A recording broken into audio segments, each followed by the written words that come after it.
Nous sommes au jardin avec vous, Roland Motte, bonjour. Bonjour Xavier. Vous voyez souvent sur le bord de la route, attention, élagage en cours. Moi je me dis, ah bah super, mais j'ai pas compris ce que c'était.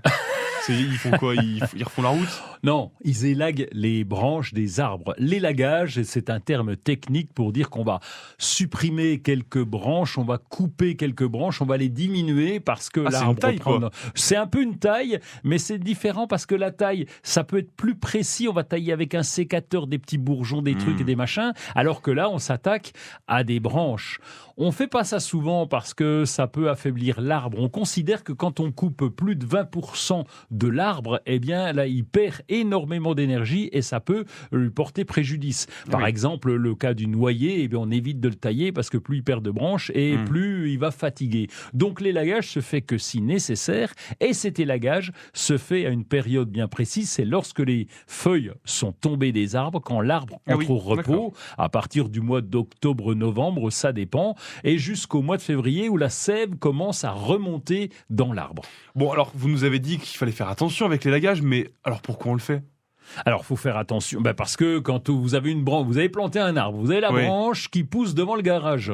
Vous pouvez plus rentrer dans le garage. D'accord, j'ai compris. J'essaie d'être précis avec vous, en tout cas simple. Et donc, il y a des fois, les branches ont pris de l'ampleur parce qu'on a peut-être fait une erreur à la plantation en disant, tiens, je vais mettre, oh, comme il est joli ce petit arbre, mais le petit, il vient grand. Il fait 20 mètres. Et ben voilà, alors on est embêté. Oui.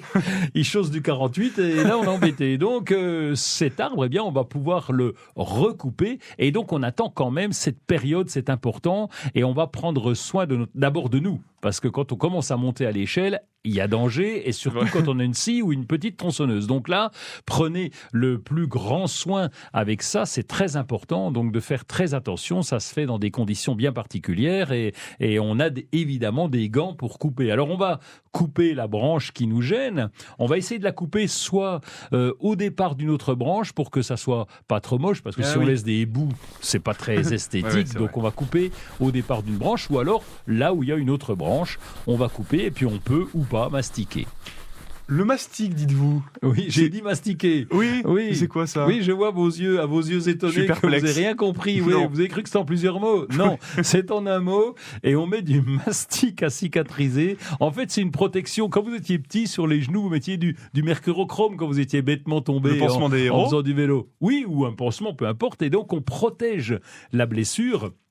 Et donc, on peut faire ça sur un arbre. On va mettre du mastic à cicatriser. On appelle ça aussi du goudron de Norvège. On va recouvrir la plaie de façon à ce que les champignons microscopiques ne viennent pas à l'intérieur. Oui, mais attendez, je me méfie. C'est pas plein de cochonneries, cette histoire-là?